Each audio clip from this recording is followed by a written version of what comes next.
자, 오늘 이제 말라기 네 번째 강의를 하게 됩니다.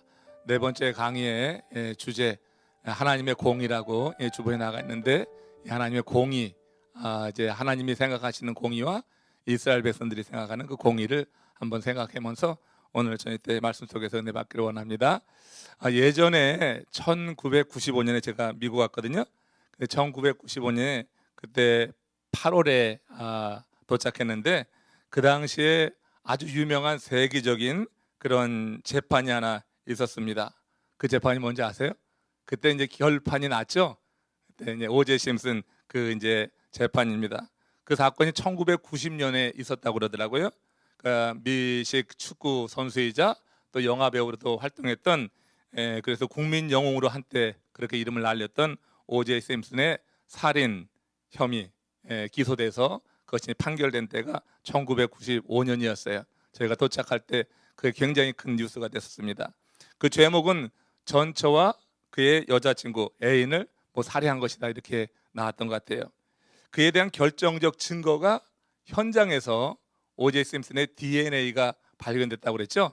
그래가지고 검사는 당연히 이제 이 오제 심슨이 그렇게 살인자로 구속될 것으로 결론을 내리고 구형을 했어요. 그런데 그의 변호사가 뭘 발견했냐면은 LA 인근에 한 300만 명이 사는데 그 중에 300명 정도가 이 오제 심슨과 같은 DNA라고 하는 것을 그렇게 발견해냈습니다. 그래서 이 변호사가 뒤집어 놓은 거예요. 그래서 그 심슨의 살인자라고 하는 결론은 99%가 오판이다, 이렇게 주장하면서 그의 이제 판결이 무죄로 나서 그가 이제 방면됐던 그런 일이 있었습니다. 사람들은, 또 배심원들은 다 그가 범인일 것이다, 그렇게 말했지만 그 변호사가 그렇게 이제 논증을 해나갈 때 그 증거로 인해서 증거 제일주의 원칙에 따라서 심슨이 무죄로 방면된 그런 사건이 있었어요. 이렇게 때로 세상 법정은요, 권력과 돈에 의해서 가진 자의 전당이 된다. 가만히 보면 그런 일들이 진짜 많이 있는 것 같아요. 돈이 있어서 좋은 변호사를 쓰면은 그냥 죄 있는 것도 죄 없다 하고, 또 죄 없는 자도 죄 있게 만드는 그런 세상이 바로 오늘 이 시대 우리가 살아가는 세상이 아니냐, 이런 생각이 합니다. 그러니까 그런 얘기 하잖아요. 무전 유죄, 유전 무죄, 이런 얘기가 나오니까 사람들의 입에서 나오는 게 그런 이제 불공평, 부당함에 대해서 이제 그렇게 원망하고 사회가 이제 이분화되고 나뉘어지는 이런 일들을 보게 되는 거죠. 그러니까 이런 사회의 이 부당함에 대해서, 그래서 없는 자들, 눌린 자들이 이제 어떻게 해요? 저항하게 되죠. 그러면서 사실은 이제 사회주의니 공산주의니 그런 게 이제 태동하게 되는 거고, 그런 이제 토양 위에서 그런 게 자라가게 되겠죠. 이렇게 사회가 부당하게, 그것이 많은 사람들이 그렇게 이제 그런 일을 당하게 되면은 이제 하나님의 그 정의에 대해서 이제 어떻게 이제 도전하게 되는 거죠. 하나님의 정의가 어디 있냐, 이런 이제 불만 불평이 나오게 되는 거예요, 믿는 자의 입에서도. 그래서 지금 이제 오늘 네 번째 논쟁의 주제가 하나님의 공의거든요. 그러니까 이런 세상에 하나님의 공의가 과연 있느냐, 이런 질문이 이 말라기 시대에 있었다고 하는 거예요. 그 말라기 시대 때 그 사회가 그렇게 불의가 판을 치고 악인이 형통하고, 악인은 죽을 때도 편하게 죽는 것 같고, 그리고 악인의 얼굴엔 기름이 흐르고 그들의 삶에는 부족함이 없는 것 같고, 이제 오히려 말씀 가운데 사려고 하는 사람들이 어려움을 겪는 이와 같은 사회의 그런 불공정함, 이런 불의에 대해서 이제 많은 이스라엘 사람들이 하나님의 정의가 있는 거냐, 이런 이제 의문을 가지고 하나님께 도전하면서 질문을 던지게 되는 건데, 하나님께서 이제 이해하는 그 하나님의 정의라고 하는 것에 대해서 오늘 이제 말씀해 주는 것을 우리가 듣게 됩니다. 자, 오늘 이제 그 말라기 2장 17절 말씀, 이제 벌써 오늘 네 번째 주제에 관련된 구절입니다. 같이 읽으시면서 오늘 말씀을 같이 상고하려고 합니다. 같이 읽습니다. 너희가 말로 여호와를 괴롭게 하고도 이르기를 우리가 어떻게 여호와를 괴롭혀 드렸나이까 하는도다. 이는 너희가 말하기를 모든 악을 행하는 자는 여호와의 눈에 좋게 보이며 그에게 기쁨이 된다 하며, 또 말하기를 정의의 하나님이 어디 계시냐 합니다. 그러니까 지금 이스라엘 백성들이 정의의 하나님이 어디 계시냐, 하나님의 정의가 과연 있는 것이냐, 그들이 그렇게 말하는 데는 무슨 이유가 있는 거예요? 여호와의 눈에 좋게 보인다. 뭐가? 악을 행하는 자가 여호와의 눈에 좋게 보인다고 하는 것은 뭐냐면 악을 행하면서도 여전히 잘 살고 있다고 하는 거예요. 악을 행하면서도 그들의 삶에는 풍성함이 있다고 하는 거예요. 그러니까 모든 악을 행하는 자가 여호와의 눈에 좋게 보이니까 그렇지 하면서 나오는 불만이 뭐냐면 하나님의 정의가 어디 있느냐, 정의의 하나님이 어디 있느냐, 이렇게 말한다고 하는 거예요. 근데 그 앞으로 돌아가서 보면은 이제 이런 말이 하나님을 괴롭힌다고 하는 거예요. 너희가 말로 여호와를 괴롭게 하고도 이르기를 우리가 어떻게 여호와를 괴롭혀 드렸나이까 하는도다, 그랬단 말이에요. 그러니까 말로 하나님을 괴롭힌다고 하는 것은 뭐냐면 하나님에 대한 잘못된 이해라고 하는 거예요.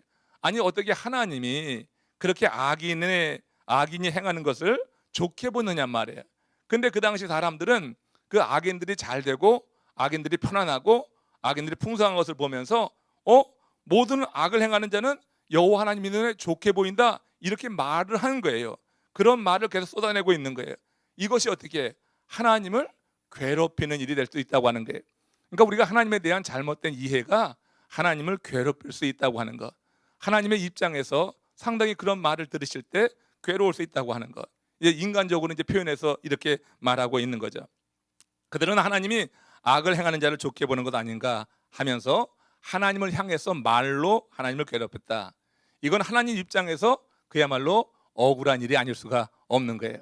여러분, 배고픈 거는 참아도 뭘 못 참는 거예요? 배 아픈 거는 못 참는다는 말이 있어요. 그죠? 배고픈 건 사람이 참아도 배 아픈 건 못 참는다고 하는 농담이라고, 조크라고요. 그런데 사실 배 아픈 거는 참아도 억울한 건 못 참는 거예요, 세상이. 지금 이 세상은요, 배 아픈 것도 참아낼 수 있어. 근데 억울한 거, 내가 억울하게 당하는 거, 괜히 불평부당하게 당하는 거, 그러면 사람들이 그냥 바짝하죠, 빠삭해요. 그래서 그냥 빠직해가지고 한번 그냥 어떻게 성을 내고 어떻게 화를 내고 분을 드러내는 그런 거란 말이에요. 그러니까 사람이 억울한 거는 못 참는 것 같아요. 사람들이 내가 왜 이렇게 당하고 살아야 돼? 요즘 시대에 참는 사람 많이 없습니다. 여러분, 이렇게 억울한 일이 있는 세상은, 그런 세상은 그 하나님의 정의가 없는 것으로 사람들이 그렇게 말한단 말이에요. 억울함을 호소하는 사람들이 없는 사회가 사실은 좋은 사회죠. 근데 사회가 억울하다고 하는 사람이 많으면은 하나님의 정의가 없는 사회다, 이렇게 사람들이 흔히 이야기하죠. 믿으면서도 그렇게 말을 하게 되는 거예요.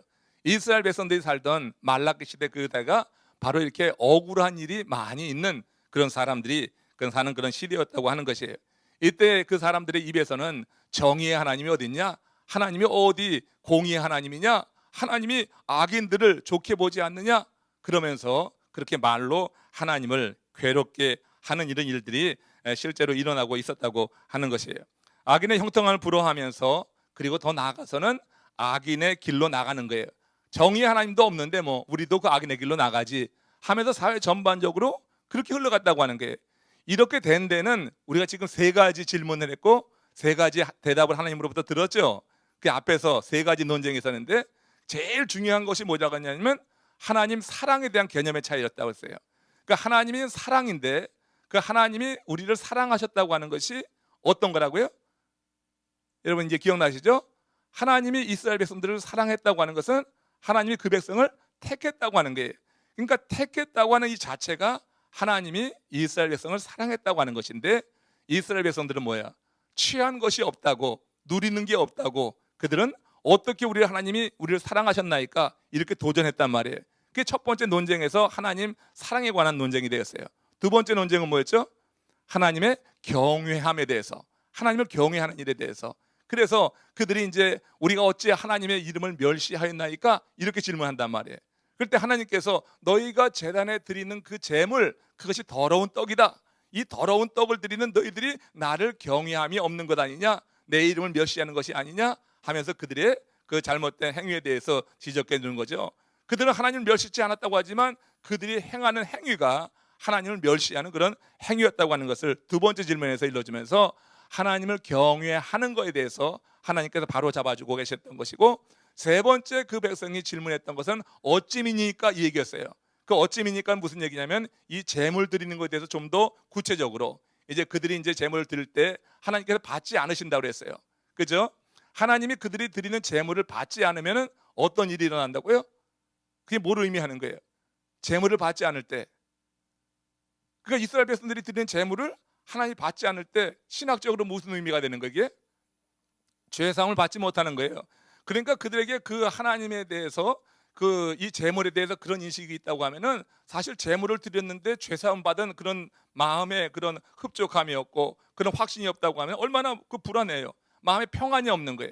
그래서 이스라엘 백성들이 사실 이제 그 하나님 택함에 대해서 사랑에 대한 개념이 잘못되면서 나타난 그런 현상이 뭐냐면은 형식적인 예배, 그래가지고 하나님 경외함이 없이 더러운 떡을 드리는 것이고, 또 하나는 뭐냐면 가정의 붕괴, 그래서 조강지셔를 버리고 그리고 거기다 어떻게 해요? 또 이방 신의 딸을 어떻게 해요? 아내로 맞이해드리는 그런 것을 통해 가정이 오염되는 이런 일들이 그 사회에 만연하고 있었다고 하는 게, 그러니까 총체적으로 그냥 교회도 그렇고 가정도 그렇고 그냥 이게 영적으로 어떻게 완전히 오염되고 타락되어지는 그런 상황 속에서 사회도 이제 어떻게 해요? 악인이 득세하고 오히려 악을 행하면서 잘 되는 그런 사람들이 많이 있는 상황 속에서 이제 뜻 있는 사람들이 그게 묻는 거죠. 하나님의 정의가 어디 있습니까? 그렇게 이제 질문하는 거고, 하나님은 그들이 갖고 있었던 하나님 정의의 개념을 오늘 이제 네 번째 논쟁을 통해서 조금 이제 바꾸어주고 바로 잡아주고 있는 것을 보게 되는 것입니다. 여러분, 이 악인의 형통함을 그들이 부러워해요. 그리고 그렇게 말은 하면서 악인이 가던 길로 똑같이 나가면서 하나님을 더 괴롭게 하는 거예요. 그러니까 말로는 하나님 정의가 어디 있습니까? 하나님 악인을 사랑하지 않습니까? 이렇게 말하면서 하나님을 괴롭히는 거고, 행동으로는 뭐야? 그 길로 가는 거예요. 그렇게 말하면서 가는 거예요. 그러니까 하나님께서 어떻게 말로 괴롭고 실제로 그 몸이 그들에게 살아가는 모습을 보면서 하나님이 괴로운 거죠. 하나님 부모는 보고 우리의 자녀로 본다고 하면 자녀가 말도 막 하고 행동도 막 하는 것을 보면 괴로운 거 아니에요. 이제 그런 상황이었어요. 그 당시 시대상이 그랬다고 하는 거예요. 이들이 그렇게 산 데에는 그 길 끝이 과연 무엇인지 제대로 알지 못했기 때문이라고 하는 거예요. 그 길에서 무엇이 기다리고 있는지, 자, 잠언서 24장 19절에서 20절 말씀 보십시오. 같이 읽습니다. 너는 행악자들로 말미암아 분을 품지 말며 악인의 형통함을 부러워하지 말라. 대저 행악자는 장래가 없겠고 악인의 등불은 꺼지리라. 지금 이들이 그 길로 가는 것은 그 길에 환히 비쳐 있는 것 같단 말이에요. 환하니까 가는 거예요. 넓은 길이었어요. 근데 그 악인의 길은 어떻게 돼요? 악인의 등불은 결국 꺼지는 것이다. 행악자에는 장래가 없다 하는 것이 잠언서에서 우리에게 일러주는 거예요. 근데 그들은 그런 생각이 없었다고 하는 거예요. 그들이 가는 그 길 끝에 과연 무엇이 기다리고 있는지 여기에 대한 바른 인식이 없었기 때문에 불나방처럼 그렇게 이제 막 쏟아져 들어가는 이런 상황이 말라기 시대의 상황이었다고 하는 거예요. 콩 심은 데 콩 나고 팥 심은 데 팥 난다고 하는데, 우리가 살아가는 세상에서는 사실 그렇게 원인과 결과가 일치하지 않는 경우가 많이 있는 것 같아요. 이제 이 말라기 시대에 굉장히 그렇게 타락하고 있었지만 실제로 이 시대보다 더 뭐 타락했다고 보지 못할 만큼 우리도 지금 살아가는 이 시대가 그렇게 타락하고 있는 것을 보게 됩니다. 세상 살다 보면 솔직히 악인이 형통하고 의인이 고난을 당하는 것을 많이 보게 돼요. 그런 일들이 실제로 있는 거죠. 시편에서 아삽이라고 하는 그 다윗의 성가 대장이 쓴 시가 있는데, 이 아삽이 쓴 시에 보면은 이제 말라기 시대와 조금 비교해 볼 수 있는 게 있어요.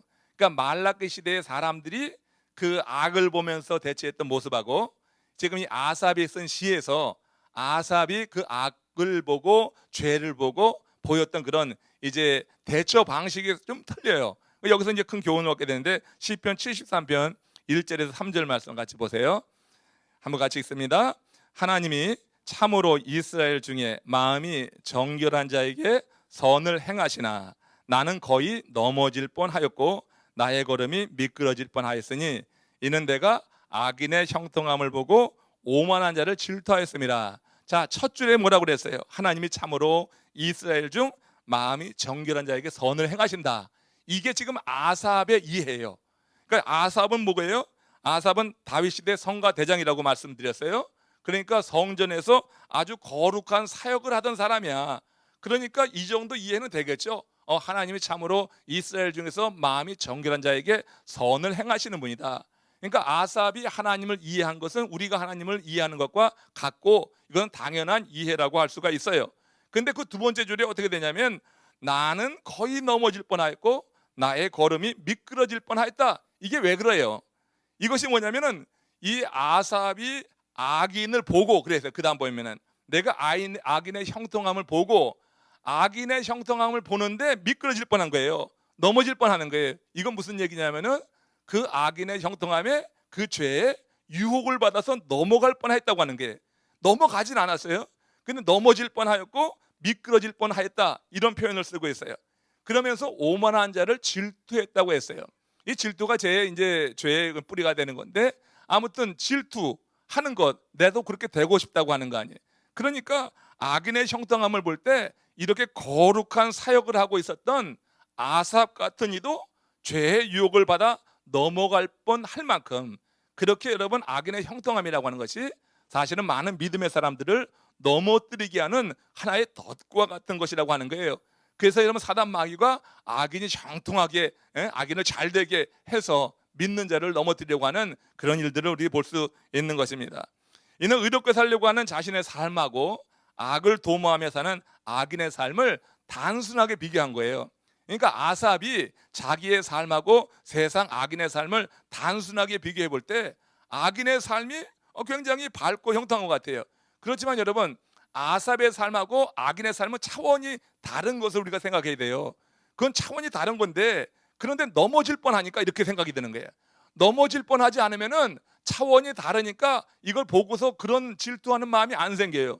근데 어떻게 이 악인의 형통함을 보면서 넘어질 뻔했다고 하는 것은 유혹을 받았다고 하는 거야. 유혹을 받고 나니까 어떻게 해요? 유혹을 받고 나니까 비교가 되는 거야.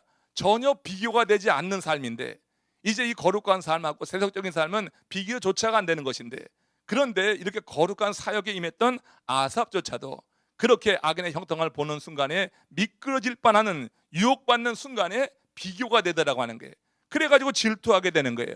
질투가 들어오게 되면 어떻게 돼요? 이 질투가 우리 사로잡으면은 결국 어떻게 돼요? 죄를 짓게 된다고 하는 거죠. 아삽은 충성스럽게 봉사했는데도 그런데 이렇게 그런 유혹을 받으면서 그 유혹 가운데서 이제 이런 고민하면서 쓴 시가 시편 73편이라고 하는 거예요. 그 다음에 내용을 보세요. 시편 73편 13절 14절 여기 보면 또 이제 좀 의미 있는 말씀이 있죠. 읽습니다. 내가 내 마음을 깨끗하게 하며 내 손을 씻어 무죄하다 한 것이 실로 헛되도다. 나는 종일 재난을 당하며 아침마다 징벌을 받았도다. 자, 내가 내 마음을 깨끗하게 하며 내 손을 씻었어요. 그러니까 아주 거룩한 삶, 정결한 삶을 이제 살아갔다고 이게 볼 수가 있는 거죠. 아삽은 충성스럽게 봉사했는데 그런데 아침마다 벌을 당한다고 그랬어요. 그리고 온종일 재난을 당한다고 그랬어요. 자, 이것이 뭐예요? 내가 내 마음을 깨끗하게 하고 내 손을 씻어 무죄하다 한 것이 실로 헛되도다. 미끄러질 뻔할 때, 그래서 질투하게 될 때 내가 이렇게 행한 어떤 거룩한 삶이든지 아니면 신실한 삶이 실로 헛되도다 이렇게 말해요. 왜? 무슨 이게 고백이냐면은 그 다음에 나는 종일 재난을 당하고 아침마다 징벌을 받는다. 이게 여러분 지금 아삽이 영적으로도 살아있기 때문에 이런 고백을 하는 거예요. 이건 굉장한 자기 스스로의 고백이거든요. 아침마다 징벌을 받는다고 하는 것은 왜 징벌을 받을까요? 여러분 무엇을 생각해요? 왜 아삽이 이런 시를 썼을까요? 아삽은 지금 미끄러질 뻔했고 그리고 세상 악인의 형통함을 보면서 어떻게 했어요? 질투하는 마음이 생겼어요. 그래가지고 내가 손을 씻고 마음을 씻고 한 것이 실로 헛되도다 그게 말을 했단 말이에요. 근데 그 다음 구절에서 이렇게 아침마다 징벌을 받는다고 하는 것은 그래도 이 아삽이 미끄러질 뻔했지 미끄러진 건 아니란 말이에요. 넘어질 뻔했지 완전히 자빠진 건 아니란 말이에요. 그 얘기는 뭐냐면 그 속에 하나님의 말씀이 있다고 하는 거예요. 그래서 여러분 아침마다 징벌을 받는다고 하는 것은 어떤 의미가 있냐면 하나님의 말씀이 그 아삽을 괴롭게 하는 거예요. 아삽을 괴롭게 하는 거예요. 아침마다 하나님의 말씀이 그래도 내가 지난 밤에 지난 낮에 행했던 일들 넘어질 뻔하고 그리고 미끄러질 뻔했던 그런 사실들 그리고 질투함으로 말미암아서 마음에 일어났던 여러 가지 악한 감정들 어두운 감정들 그런 것을 가지고 아침에 하나님 말씀을 대하게 될 때 어떻게 돼요? 내가 이렇게 사는 내 자신이 어떻게 괴롭잖아요. 그렇죠? 안 괴로워요? 그리고 어떻게 온종일 뭐라 그랬어요? 재난을 당한다 그랬어요. 이 얘기는 뭐냐면은 그래도 이 아삽이 하나님의 말씀에 사로잡혀 있기 때문에 그 말씀 갖고 살려고 하는데 세상은 악인의 형통함으로 죄로 관영해. 그러니까 어떻게 괴로운 거예요 사실은. 그냥 이 말씀이 없으면은 그냥 세상에 속해서 악인의 형통함을 따라가면은 괴로움이 없는데, 근데 실제로 하나님이 그들 마음 가운데 그래도 남아있어요. 넘어지지 않았기 때문에, 아직 미끄러지지 않았기 때문에 하나님의 말씀이 남아서 그를 살아갈 때 이 세상의 악을 보면서 큰 고난을 겪게 하는 그런 것을 해석이 되더라고요. 여러분 실제로 그렇잖아요. 우리가 하나님 말씀이 없으면은 아예 세상에 속해 살면은 괴로움이 없어요. 아무렇지도 않아요. 옛날에 우리는 다 그렇게 한 번씩 살아봤어요. 그때 뭐 괴로운 게 뭐 어디 있었어요? 그렇잖아요. 미국에 오기 전에 교회 안 다니는 사람들은 뭐 그냥 세상에 취해 살아도 그때 무슨 괴롭게 뭐가 괴로워요. 근데 실제로 여러분 하나님 말씀 듣고 그리고 말씀 들은 것뿐만 아니라 은혜를 받고 나면은, 하나님 말씀에 은혜를 받고 하나님 말씀이 살아있는 하나님이다, 이런 것이 경험되고 나면은, 그러면 어떻게 해요? 우리가 미끄러질 뻔하고 넘어질 뻔하고 이렇게 질투하고 우리 마음 가운데 죄가 들어오고 막 그럴 때 하나님 말씀을 들으면 어떻게 해요? 양심이 찔리는 거죠. 그럴 때 말씀을 들으면 찔리잖아요. 그러니까 우리 찔림을 계속 경험해야지. 사실은 우리는 온전할 수가 없어요. 하나님 나라 갈 때까지 어쩌면 계속해서 찔림이 있어야 될 것 같아. 아침마다 우리가 이 말씀을 받으면서 내가 징벌을 받듯이 내가 온전히 살지 못한 것에 대해서 고백하는 그런 삶을 사는 것이 어찌 보면은 지금 우리가 살아있다고 하는 거예요. 주 안에서 살아있다고 하는 증거는 아침마다 징벌을 받는 이와 같은 이런 고백 속에서 우리가 그렇게 살아간다고 말하지 않을 수 있을까, 이런 생각을 합니다. 아삽은 성가대장으로 봉사하면서 거룩한 사역에 임하고 있었지만 그 역시 이 세상에 살아가면서 이렇게 악인들의 형통함 속에서 이런 유혹을 받으면서 그가 겪었던 이런 그 자신의 고백이죠. 자신의 그런 어떤 삶의 고백을 이렇게 진솔하게 하면서 거기에서 이제 하나님의 역사를, 하나님의 행하신 일을 증거하고 있다고 보는 것이에요. 시편 73편 15절이 그런 겁니다. 여기서 그가 이긴 거예요. 이거는 이렇게 고민하던 그가, 이렇게 양심에 찔리고 온증을 재난받던 그가 마침내 이긴 그런 승리의 고백이 이거예요. 시작. 내가 만일 스스로 이르기를 내가 그들처럼 말하리라 하였더라면 나는 주의 아들들의 세대에 대하여 악행을 행하였으리다. 이게 무슨 말이냐면 아삽은 속으로 하나님의 공의로운 통치에 대해서 아삽도 의문이 있었어요. 정의의 하나님이 어디 계시냐 했던 말라기 시대의 그 사람들처럼 아삽도 거룩한 사역에 임하고 있지만 악인의 형통함을 보면서 미끄러지고 넘어질 뻔했듯이 그 세상의 사회에 악이 가능한 것을 바라보면서 하나님의 공의에 대해서 아삽조차도 의문이 있었다고 하는 거예요. 마음에 의문이 있었는데 아삽은 어떻게 입을 열어서 말하지 않은 거예요. 내가 만일 스스로 이르기를 내가 그들처럼 말하리라 하였다면, 이게 무슨 말이에요? 그러니까 그 세상 사람들처럼 하나님의 정의가 어디 있느냐 불평불만을 그냥 쏟아냈다면 이런 얘기예요. 그런데 지금 아삽은 하나님의 공의로운 통치에 대해서 의문은 많이 있었지만 실제로 말하지는 않은 거예요. 마음으로는 고민이 많이 있었는데 실제 말하지 않은 것이 왜 유익하냐면 그 다음에 뭐라 그랬어요? 나는 주의 아들들의 세대에 대하여 악행을 행하지 않으리라. 그가 말하게 될 때 믿음의 공동체에 많은 그런 지체들이 그 말로 인하여서 영향을 받고 그 말로 인해서 상처를 받고 그 말 때문에 또 어떻게 믿음을 버릴 수도 있단 말이에요. 그러니까 자기가 그렇게 생각했음에도 불구하고 입을 열어서 말하지 않은 것은 저 말라기 시대 사람들은 죄가 관영하고 악인이 형통하는 것을 바라보면서 말라기 시대 사람들은 그냥 유대인들이 다 말을 한 거예요. 다 쏟아낸 거예요. 그래서 하나님이 어디 계시냐, 정의가 어디 있느냐, 그렇게 어디 가나 말하고 그러면서 자기들의 행위를 합리화했어요. 그래서 악한 길로 갔어요. 그렇지만 여러분 같은 시대의 어려움을 보면서 그런 죄를 보면서 이 아삽은 어떻게 해요? 그 하나님의 정의가 어디 있느냐 그렇게 퀘스천이 들 만큼 실제로 악인들의 관영하고 잘 되는 것을 보면서 마음에 고민이 됐지만 이 아삽이 잘한 건 뭐냐면 입을 열어서 말하고 다니지 않은 거예요. 동네방네 말하지 않은 거란 말이에요. 여러분 교회라고 하는 것이 그런 것 같아요. 교회라고 하는 것이 우리 교회가 여러분 이게 여러분 천국입니까? 천국행 대합실이요. 그렇잖아요. 여기는 여러분 완전하지 않다고요. 그러니까 완전하지 않은 교회는 얼마든지 우리가 입을 열어가지고 뭔가 잘못을 지적하고 드러내려고 하면 얼마든지 할 수 있어요. 그런데 여러분 이런 것을 좀 미성숙하면 진짜 해. 근데 좀 성숙하면 어떻게 돼? 그런 게 있어도 어떻게 해요? 쑥 꿀떡 삼키는 거예요. 그렇게 될 때 함께하는 지체들이 어떻게 해요? 지체들이 상처를 안 받는 거야. 교회 리더들이 그런 부분에 대해서 이제 상당히 잘하는 거죠. 우리 교회 장로님들이 그런 거 잘하게 될 때 우리 교회가 여러분 그렇게 은혜롭게 되는 거라고. 실제로 장로님이나 우리 교회 오래되신 분은 교회 형편을 많이 안다고요. 성도들 사정도 다 안다고요. 그래서 입을 열어가지고 말하자고 하면 얼마든지 말할 게 많이 있어요. 그렇지만 우리 교회가 이만큼의 그래도 안정하게 가는 것은 하고 싶은 말은 있지만 그 입을 열어서 하지 않고 그러고 이제 기다리는 거지, 하나님 때를. 그럴 때 여러분 그 문제가 해결되고 그러면서 다시 세워지는 그런 가운데 36년이라고 하는 세월이 지금까지 온 것이라고 저는 생각해요. 이게 여러분 내 마음에 있는 생각이라고 다 쏟아내는데 그렇게 될 때 어떻게 해요? 나는 주의 아들들의 세대에 대하여 악행을 행하리라. 내가 하는 그것이 악행을 행하는 거예요. 지체들에게 악행을 행하는 거예요. 그런 거란 말이야. 그러니까 지금 이 아삽은 그 시대의 그런 악을 보면서 말하고 싶은 게 많았는데, 하나님의 정의 공의에 대해서 불평스러운 게 많았는데, 그런데 그는 그들처럼 어떻게 말하리라 하였다면 이 얘기 뭐예요? 말하지 않았다고 하는 거예요. 말하지 않음으로 말미암아서 주님 나라 그 지체 주의 아들들의 세대에서 악행을 행하지 않았다고 하는 것. 이건 여러분 굉장히 성숙한 모습이라고 하는 거예요. 우리들도 얼마든지 신앙생활하면서 이것을 내 삶에 적용해 볼 수 있는 그런 일이 될 것이에요. 그렇지만 다시 말하지만 말라기 시대 때 그 유대인들은 그렇지 않은 거예요. 그것은 보면서 그냥 다 쏟아내는 거야. 그냥 모두가 쏟아내니까 그러면서 어떻게 자기가 악으로 가는 것을 다 합리화하고 하나님 정의가 어딨냐, 그냥 가자 살자 뭐 개싸라 뭐 이렇게 된 거예요. 그러면서 악을 더 깊게 만들어 나갔다고 하는 것입니다. 아삽은 이렇게 정말로 자기가 알고 있었음에도 불구하고 하나님께서 그 말씀이 그 속에 있을 때 그것을 드러내지 않음으로 말미암아서 이렇게 하나님 믿음의 공동체를 세우고 또 온전케 하는데 그가 쓰임을 받게 된 것을 보게 되는 것입니다. 그런데 말라기 시대의 사람들이 그렇지 않았고 냉소적인 말을 입에서 다 쏟아냈다고 하는 게 하나님의 악을 행하는 자를 좋게 보는 것 아닌가? 그리고 하나님을 향해서 말로 괴롭혔고 이건 하나님의 입장에서는 그야말로 억울한 일인데 그런 억울한 일이 그 시대에 그렇게 자행되고 있었다고 하는 것입니다.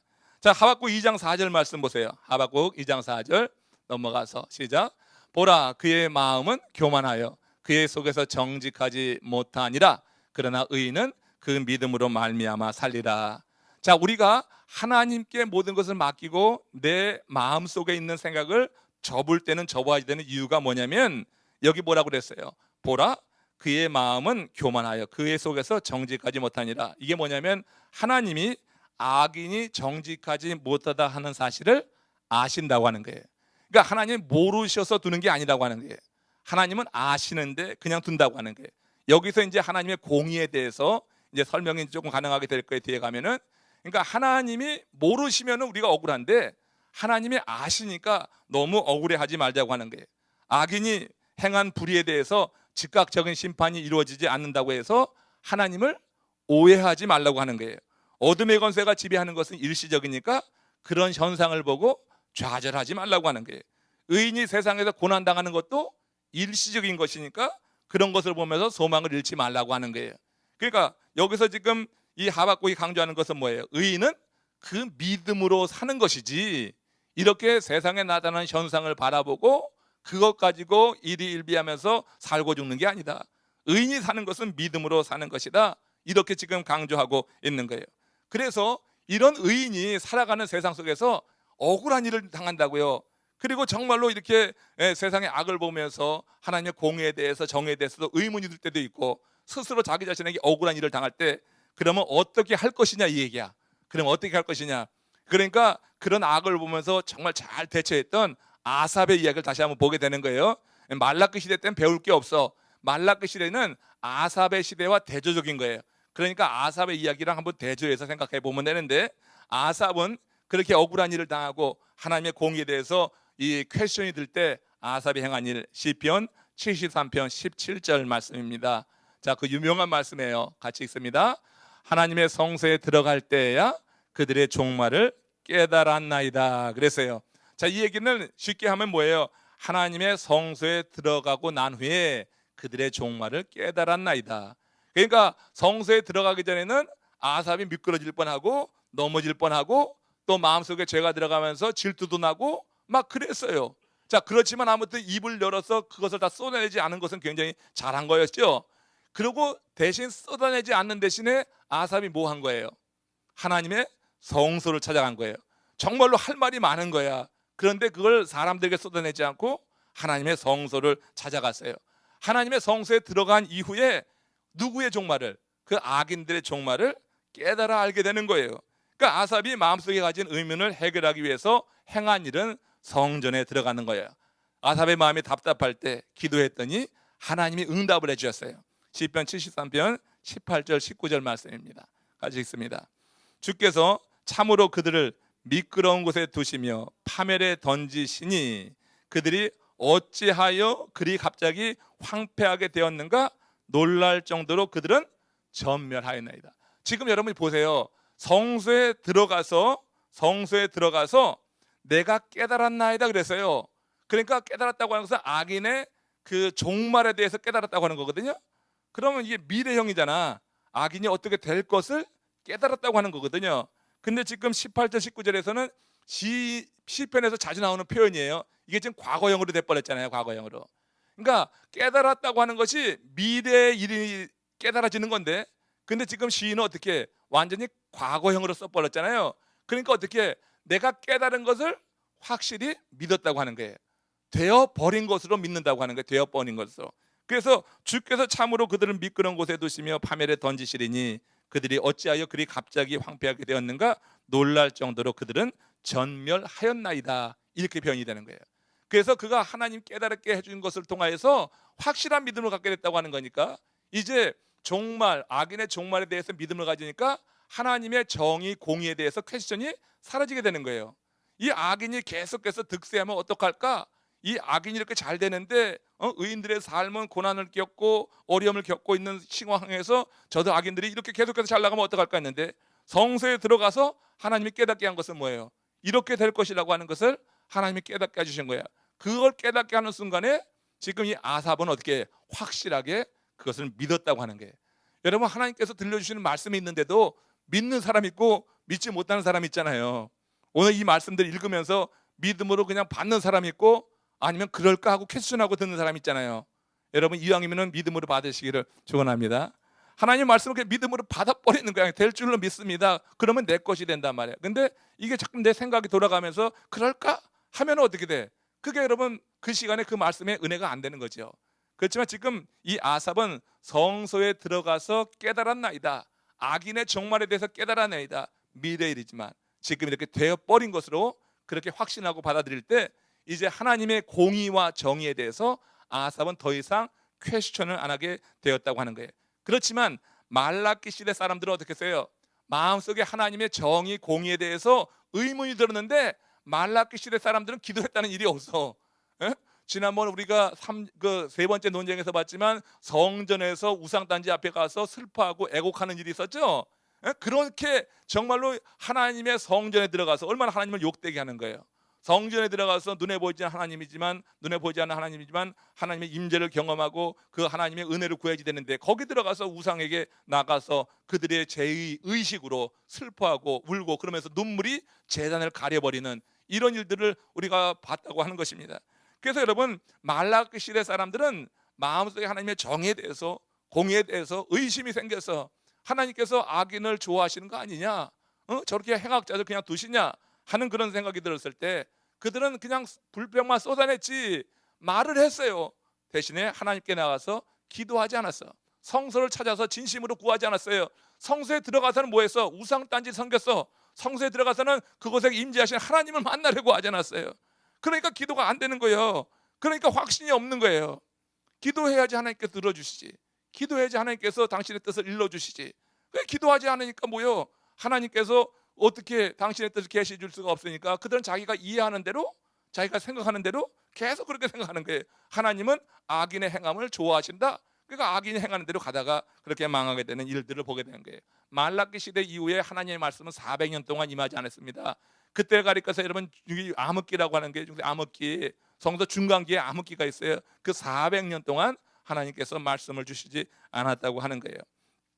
여러분, 그냥 그 말라기 시대 사람들은 성소에 들어가서 기도하지 않고 아주 냉소적인 마음을 갖고 냉소적인 마음을 다 쏟아냈어요. 모든 악을 행하는 자는 여호와의 눈에 좋게 보이며 그에게 기쁨이 된다 하며 또 말하기를 정의 하나님이 어디 계시냐 함이니라. 여러분, 이 말을 우리가 자유의지를 가지고 할 수는 있어요. 하나님에 대해서 이렇게 말할 수 있어요. 하나님에 대해서 잘못된 이해를 얼마든지 말할 수 있어요. 그런데 여기에 대해서 예수님께서 마태복음 12장 36절에서 이렇게 경고해 주시고 계세요. 그렇게 말하는 거에 대해서 시작. 사람이 무슨 무익한 말을 하든지 심판날에 이에 대하여 신문을 받으리니 그랬어요. 무익한 말 가운데 냉소적인 말이 있습니다. 그러니까 하나님에 대한 잘못된 이해 가지고 막 쏟아내는 그런 말들이 있어요. 그 하나님을 괴롭히는 거예요. 말로 하나님을 괴롭히는 게 무익한 말이에요. 그게 냉소적인 말로 하나님을 괴롭힐 수 있다고 하는 거예요. 그러니까 우리의 고백이 하나님이 지금 시편에서 이 표현을 놓고 보면 하나님을 괴롭힐 수 있다고 하는 거예요. 나의 불신앙이 하나님을 괴롭힐 수 있다고 하는 거예요. 그게 무익한 말이 됐어요. 심판날에 이에 대하여 신문을 받게 될 것이다. 그렇기 때문에 우리가 퀘스천이 들잖아요. 퀘스천이 들 때가 있다고. 하나님에 대해서, 하나님의 어떤 그 역사에 대해서 믿음이 퀘스천이 들 때가 있는데, 그때 이왕이면은 그래도 여러분 이런 말씀을 들었으니까 우리가 마음으로 꿀떡 삼키고, 그 다음에 꿀떡 삼키고는 이제 성전에 들어가서 성소에 나가서 기도함으로 인해서 하나님의 뜻을 들을 수 있는 지혜가 있기를 바래요. 그 지혜죠, 그렇죠? 그러니까 우리도 얼마든지 퀘스천할 수 있다고요, 마음속으로. 근데 아삽이 정말 잘한 것은 미끄러질 뻔했지 미끄러지지 않고 넘어질 뻔했지 넘어지지 않은 거예요. 그러니까 우리도 얼마든지 미끄러지고 넘어질 뻔한다고. 거룩한 사역에 임했던 아삽이 그랬는데 우리라고 뭐 별 대수 있어요? 우리도 얼마든지 넘어질 수 있는 가능성이 많아요. 그렇지만 넘어지지 않았던 것은 그에게 아무튼 그래도 말씀이 살아 있었기 때문에, 그 말씀이 아침마다 그를 종일 어떻게 해요? 고통을 주고 온종일 재난을 주고, 그러면서 그를 세워나갔을 때 그가 찾아가는 곳은 성소였고, 성소에 들어갔을 때 하나님이 그렇게 될 일, 악인의 될 일을 말해 주셨다고 하는 겁니다. 여러분, 지금 이 말라기 시대 사람들은 그렇게 하나님의 정의가 어디 있느냐고 그렇게 따지면서 하나님의 심판이 즉각적으로 행해지지 않기 때문에 하나님의 정의가 없다, 그리고 그 길로 나갔어요. 근데 보세요, 여러분, 칼빈이라고 있습니다. 종교개혁자 칼빈이 이런 말을 했어요. 하나님이 공의롭게 악인을 심판하기를 바란다고 말하는 사람은 나는 어떻게 될 것인가, 이걸 생각해 보라고 하는 거예요. 자, 우리는요, 하나님이 공의롭게 악인을 심판해야 된다고 말할 때 나는 거기서 빠져나와 있는 거예요. 나는 심판받는 그 대열에서 빠져나와서 그렇게 말하는 거예요. 하나님이 저 악인들을 공의롭게 심판해야 된다, 이렇게 말하는 거예요. 그런데 그렇게 말하는 사람은 나는 어떻게 될 것인가, 이것을 생각해 봐야 된다고 하는 거예요. 하나님이 공의롭게 심판하시면 나는 하나님의 공의 앞에 설 수 있을까? 하나님이 만약 공의만 갖고 와서 심판하신다고 하면 누가 하나님의 공의 앞에 서 있을 수 있을까? 하나님은요, 공의의 하나님만이 아니에요. 하나님은 사랑의 하나님이기 때문에 우리가 하나님의 공의 앞에 서면은 그야말로 10번도 더 죽어야 될 그야말로 죄인 중에 죄인이지만, 하나님께서 우리 사랑의 하나님으로 오시기 때문에 공의의 하나님과 동시에 사랑의 하나님, 양립할 수 없는 것 같지만 예수님께는 그 두 속성이 있어요. 이 두 속성이 있기 때문에 예수님은 하나님이 될 수 있는 거예요. 우리의 죄를 정죄하심과 함과 동시에 우리를 사랑하시는 그런 아주 놀라운 이 조화를 이루시는 분이라고 하는 거예요. 하나님이 공의로 판단하신다고 하면 여기 우리가 살아남을 사람 없단 말이에요. 벼락을 맞아도 10번은 더 맞아야 될 그런 인생이 우리들이라고요. 우리가 속으로 여러분 얼마나 많은 사람들을 죽입니까? 솔직히 우리가 마음속으로 사람들을 죽였다 살렸다 막 합니다. 여러 감정이 막 들쑥날쑥할 때는 사람 죽였다 살렸다 하고 막 그래요. 그러니까 여러분, 하나님께서 우리를 심판하실 때 뭐 겉으로 드러난 죄만 갖고 심판하는 게 아니거든요.